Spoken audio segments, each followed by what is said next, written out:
Ran into this article, MasterCard joins Blockchain Digital Identity Alliance. I didn't know what the Trust Over IP Foundation was, but it includes Accenture, Evernym, IBM, R3, that's a private blockchain out of Singapore. But we're all familiar with ID 2020 to provide a digital identity for everyone. Now this is somehow lumped into the COVID Credentials Initiative to develop Immunity Passport.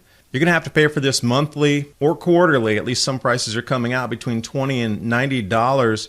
This was first pushed by the airlines, electronic travel authorization, to make sure you wouldn't infect anybody on the plane. COVID Credentials Initiative, deploy privacy-preserving verifiable credentials. This is where it gets deep and strange. Now 60 Fortune 500 companies formed their own self-sovereign identity groups to make sure that we all get these immunity passports.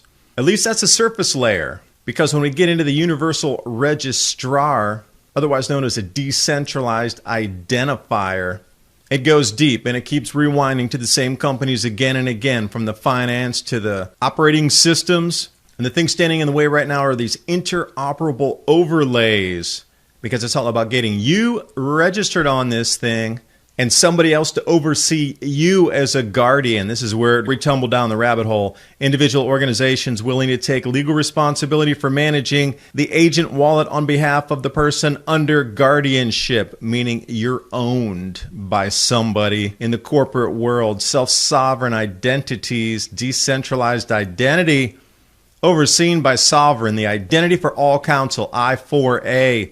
And the guardianship means you're an owned piece of property. They're going to digitize individuals, organizations, natural things and man-made things. You want to touch any of that? You're going to have to be using V-Code.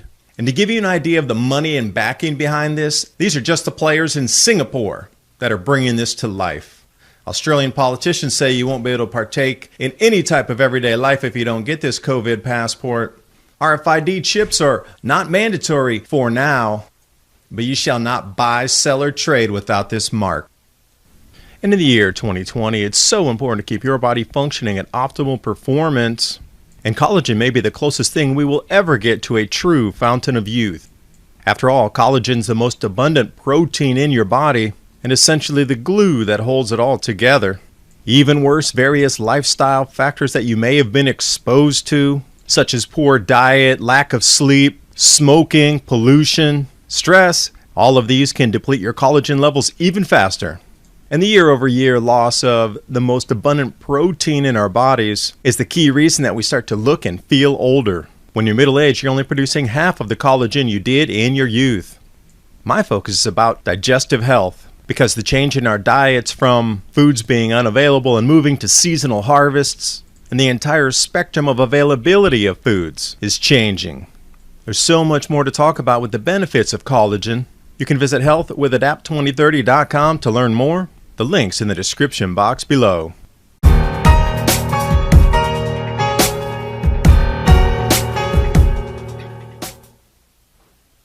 So the purpose of this video is to try to blend two different technologies with the cryptocurrency and the decentralized blockchain and the switch of money during this COVID crisis. As you can see across the predictive programming media, looks like lockdown 2.0 is going to be inbound, and when that happens and the economy locks up across the planet, there's definitely going to be a shift into something different. So I've been looking at a DeFi, which is decentralized finance, knowing that cryptocurrency is also going to have a rise during this run to the dollar and shakeup of the economy and everything financial. And if you remember 2017 with all the ICOs in the run-up, it looked very much like this, where it was flat, it got a couple bumps, and then off to the moon. And I was really interested in the way Visa was sort of moving in the direction of doing digital asset service plans.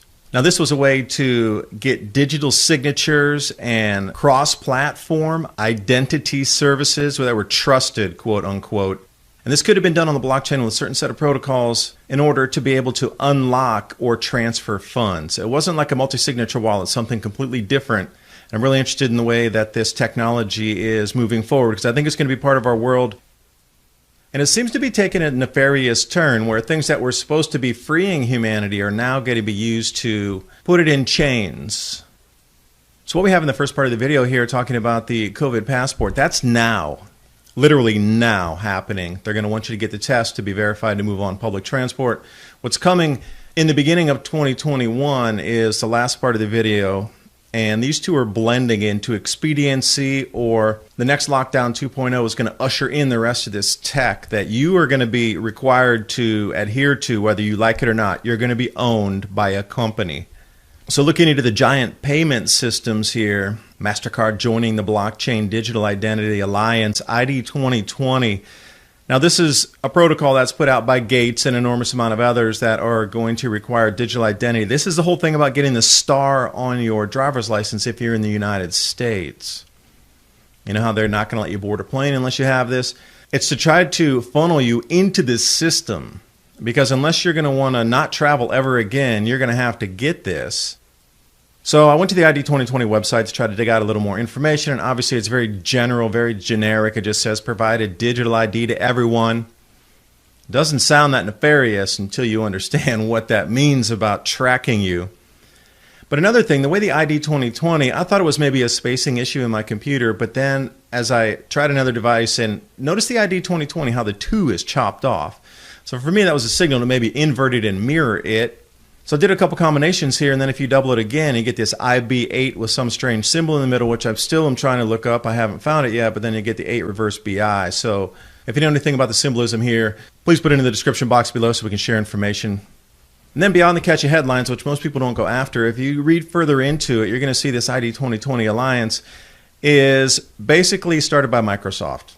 And then it mixes in all these biometric technologies and digital identities.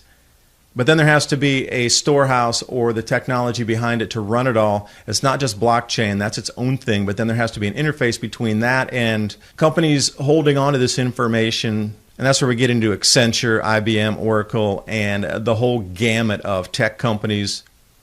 And it does seem at the end of this is going to be a global ID system, not country-centric. Now, the way to soft trickle this thing in here is your immunity passport. This is pushed by the airlines. So if you fly for business, you're definitely going to have to get it. If you're involved in the travel industry, you must get it or else you will lose your job. So it's a way for the soft drip feed disclosure into this. Immunity passport, airlines are calling for it, digital ID tracking system. So if you want to ever travel again and get on an airplane, they're going to make you go to your doctor and get a test. And before you can get on the airplane, you'll have to enter their credentials into some system weeks before or a week before you travel, and this will be on a central database, and then the airlines will have access to it. Now, I don't know how much access they have to your medical records, but they'll have an access to see a positive, negative reading, and that's where it begins. And here's where we tumble down the rabbit hole. Because 60 Fortune 500 companies right now are creating something called the Self-Sovereign Identity Group. And what they're going to do is focus all their efforts into creating these immunity passports, which are going to be required for you to get on a subway or get into a taxi or take an Uber, or if you want to book an Airbnb in the future, you're going to be required to do this. And as I've heard, somebody said that even to enter a grocery store in the future, you'll have to show this, that you're tested negative so you don't contaminate the cans on the shelves or something. So taking a look here at Ledger Insights, deeper dive into the article, these immunity passports. And the whole group spearheading this is called COVID Credentials Initiative, CCI. You'll start hearing about them later on in the year. September, October, this is going to suddenly pop out of the woodwork here. And again, you're going to start seeing these same names repeating, rinse and repeat. It's as if they create new groups, rinse and repeat, and they start another one, but they're the base for the monetary resources into the whole gamut. There's all these 25, 30 companies set up, but it's all the same companies that reset up different companies to make it an illusion that it's a tiny little initiative with just a few people sitting at a desk trying to push this because they love humanity. But it's always Microsoft, Consensus, IBM, Oracle, all the big payment processors, and it's all about aggregating data, storing your data, and having access to your data. Medical data, which I personally am not down with. If an airline can pull your medical records, yeah. So go over to the COVID-19 Credentials Initiative site. I've linked everything in the description box below. So as we go through this, you can chase down any of the leads you want. I am doing a very brief surface view of this, deploying privacy-preserving, verifiable credential projects.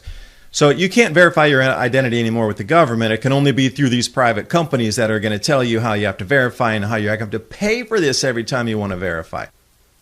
And see, when I first started looking into it, it was 60 organizations and then 100, and now it's more than 200.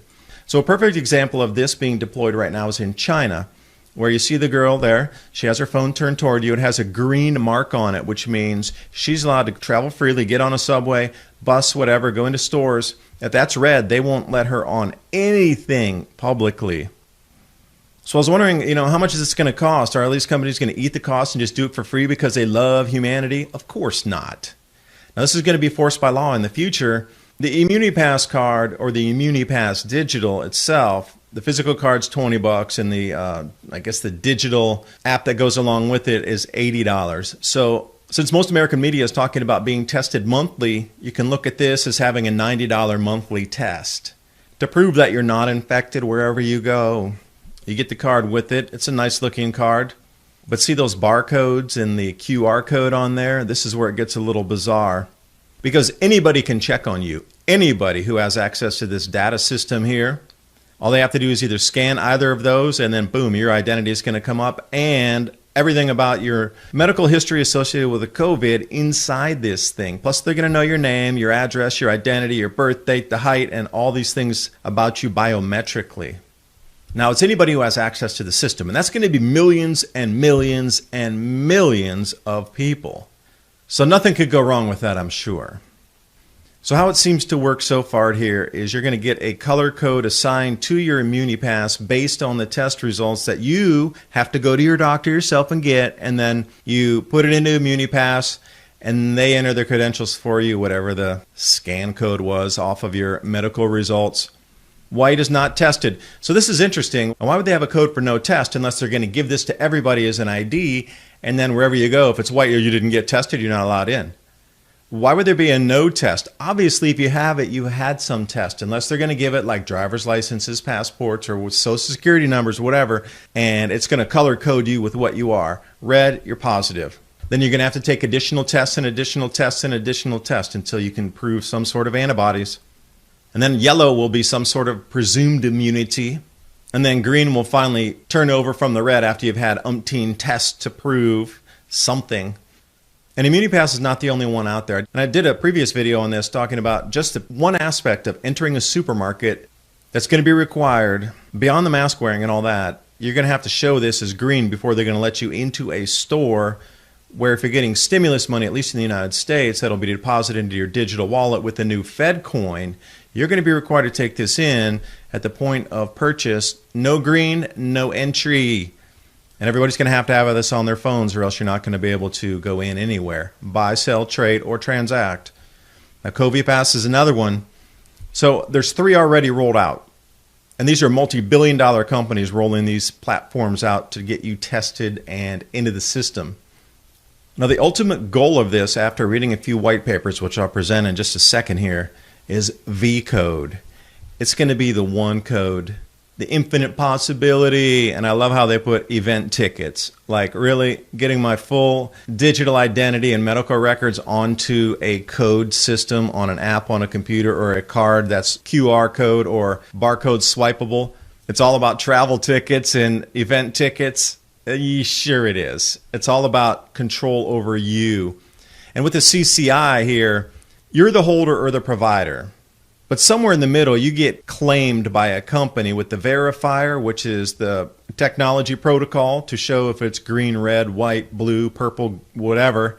And the issuer, which is the one that's going to be giving you the credentials. So who put those two in charge of saying, oh, now you have to go through my protocol because I just made it up and I'm going to mandate through the Congress people that we bought off that you take this and you're in part of it now.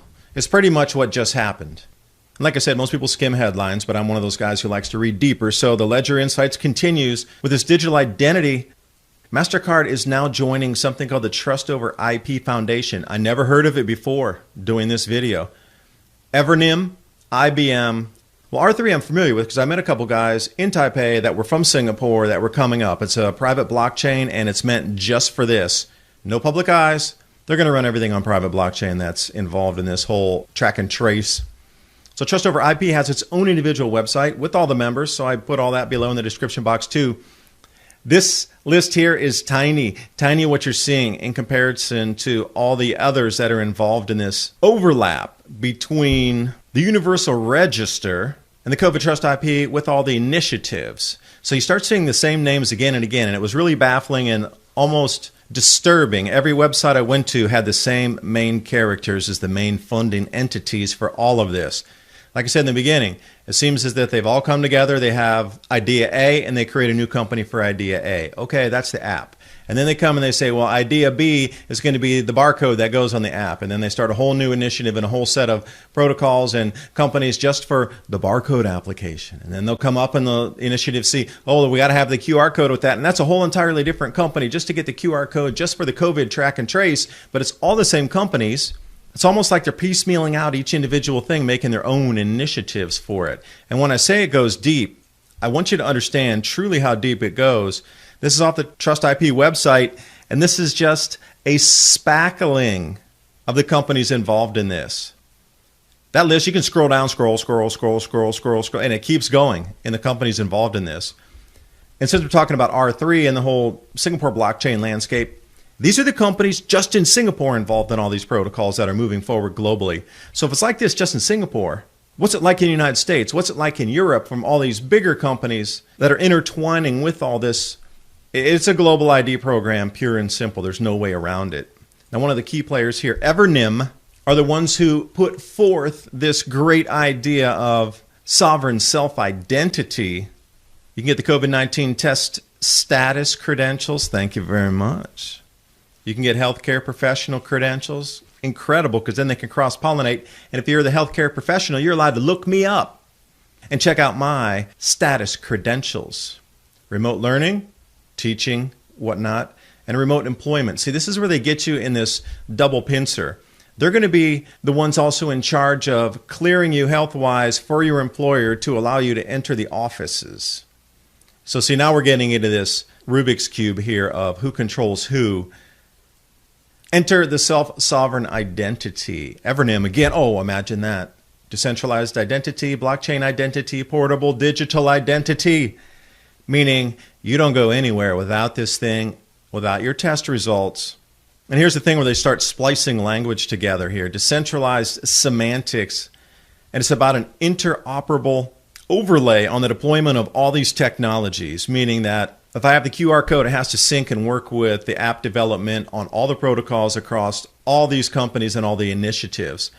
So the overlay is the only thing stopping this right now. Give it about 6 months and they will have worked out the overlay. I think they probably have already, but it's just in testing right now.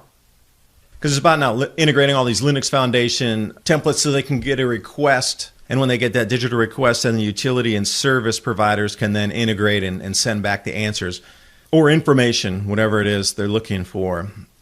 And then within the semantic standard itself, one's not good enough. So see, they're setting up different semantic standards here. So then you have the interchangeability standards, which is a little bit different from the interoperability standards in the way that it's business to business, business to government. And on this level, it's not for you or I, it's for governments to track and see you. You're in the layer of the overlap. You're just stuck in the mud there. But this one taking it on is how governments, business, and corporations are going to operate within. So this trust over IP technology, see, this is the interface that's a little stuck right now, but once this gets unglued and everything works flawlessly, you're going to be plugged into this thing. They call it a trust ecosystem, where all these trusted partners, as we've been seeing through the video here, are all linked to each other. Not only themselves, but they're also linked to government. So government can check your ID, your passport against what they have given you as an ID. So make sure that your passport, your face, your fingerprints, if they're on file somewhere, match up with what the digital identity that the corporations gave to you, not the government. And then you get all these layered facets here with the credentials governance, the provider governance, utility governance, and the ecosystem itself. This is why they need an individual company for each facet of this. So what we're looking at here is probably at least 9 different organizations have set up as if they're their own thing that's working by itself. But it's not. They're all working toward this in the integration of the wallets and the utility. And if you dive into the white paper and then you actually go over to GitHub and then you can see the full layout of the interoperability governance frameworks, which I know is boring for a few people, but what it means for you is The way they're putting in this thing called a verifiable organization network, which gives carte blanche to any of these organizations that are involved in this. There'll be no culpability, no questioning from any government as long as they're in the VON network. Because these corporations are setting themselves up outside of the government to be their own identity network. If you're not in it, you're not able to buy, sell, or trade. Way beyond the government at this point. And the one you really want to focus on there is the DIACC on the third line, the Digital Identity and Authentication Council of Canada. Because Canada's only one out of 40, 50 countries. So just change the name. Digital Identity and Authentication Council of United States. Digital Identity and Authentication Council of the EU. And then Digital Identity and Authentication of Croatia. And just go and go and go. I didn't see much in South America yet, but Brazil's on there. Uruguay's not. And what gets to the spookiest part of all of this is the ownership of you as a human on this planet by the corporations that are then going to oversee you as a guardian. Just like a parent can oversee a child as a guardian, the corporations are taking delivery of you, your resource, your body, and they're going to oversee it as a guardian agent. Now, they're going to call it digital guardianship, and it's going to be put in the cloud. They're going to call it a cloud agent or a cloud wallet service where, highlighted in blue, an individual or organization willing to take the legal responsibility for managing that cloud agent wallet / FedCoin deposited for your stimulus on behalf of the person under guardianship called the dependent. That's you and me. So when we take a look back here, it should be almost inverted where the verifier and issuer are the corporations making their own laws to make sure that they can own you and you're just at the bottom. No say in what goes on, really. You can say no, but I think this is going to be the division of humanity here. You say no, you go grow your own food, you provide your own electricity, medicine, water, and you get out of the system, or you stay in and you continue. Now for me, I like reading white papers. It's one of my things because I really like cryptocurrency and I really believe in the technology moving forward as a decentralized application that can get us out of a lot of this. But now it's being used to rope us back in and put chains around us even further. But go into the distributed ledger identification systems in the humanitarian sector. Now that is more about NGOs operating in different countries that will put digital identity to verify different projects, people involved in the projects, different countries, corrupt countries, that there's a single individual that can take delivery of the money, but it goes so much deeper into the whole making sure everybody has their chips. Now, the white paper was put out by Sovereign. So when you take a look at the guardianship section in that white paper, we come back into this self-sovereign identity. And the way they word it's great. It sounds like you're making your own identity as a sovereign individual, so you don't have to worry about the governments. But no, it's about the corporations making the identity for you that you have to use, not the government. See, this is completely different. But when we come into this universal registrar, it's going to be working to give everybody a digital identity and a decentralized identifier system. They're called DIDs. You're going to start to see this wording as well, these decentralized identifiers. Just think of it as an individual barcode for you, not tattooed on your skin yet. And again, go up to GitHub.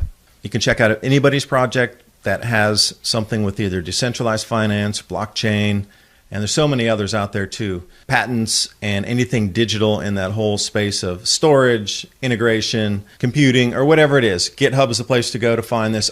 I tracked down the Identity Foundation, Decentralized Identity. So all the information is here, and I'm just chasing down leads as I find them. But the scariest thing for me that maybe dropped my jaw here for a second was the Identity for All Council. Now, this sounds something straight out of whatever dystopian movie you can name through history, or even some of these off-world space movies, you know, Star Trek and whatever it would be. The I4A. Sounds so kind and gentle, Identity for All. So when you see such innocent language as MasterCard joins the ID 2020 initiative exploring decentralized digital identities, that's exactly what they're doing. To own you. And not just you, individuals. It'll be about organizations, governments, companies, natural things, man-made things. Anything ever made, anything ever grown, natural or synthetic, will be in the system digitized. And when you have to buy your food by the calorie moving forward, which is part of this plan, you will have to understand cloud wallets. You will have to understand blockchain. And you'll quickly come to the realization that without any of that, you will not be able to buy, sell, or trade anything as a human being on this planet. The tentacles are around you. And you might say, well, I will never do that. But the Australian politicians are already a step ahead of you and passing laws down there that says you will be deprived of participation in everyday life if you do not do this. We cannot afford morally or economically to give even a fifth of an eighth of an inch of ground to those who choose not to get into this whole COVID digital identity. And even if new facts come out, this particular politician here says, I am not interested in your alternative facts. Facts mean nothing as we tumble down the rabbit hole and will not listen to facts. And as I referenced in my previous video, Michigan is going to be allowing employers to chip their employees. And this is where it dovetails into all of the previous. That's on apps and phones and in the cloud storage. Now they're going to try to integrate this, all your medical records, all your digital identity, your self-sovereign identity, and your barcoded number in the system. Right now, they even say that they can't mandate that employees take this, but in the very next paragraph, they say, I wouldn't be surprised if it becomes a standard business practice statewide, scratch that, globally. If you want to eat or access society, anything that you're used to as a citizen of any country right now as a service, you will need to be in the V-code system, or you will need to leave the society back to a pioneering lifestyle and join an Amish community or form your own. But you're not going to be getting electricity where you live. You'll need a digital ID to pay your bill. Even if you want to pay for somebody else, they'll have to know who you are because they're going to track and trace every single cent spent. Moving forward with the central bank digital currencies, it's all about you getting into the new system. It's not about health. Well, I hope you enjoyed that look into digital identifications and this so-called idea of private sovereign.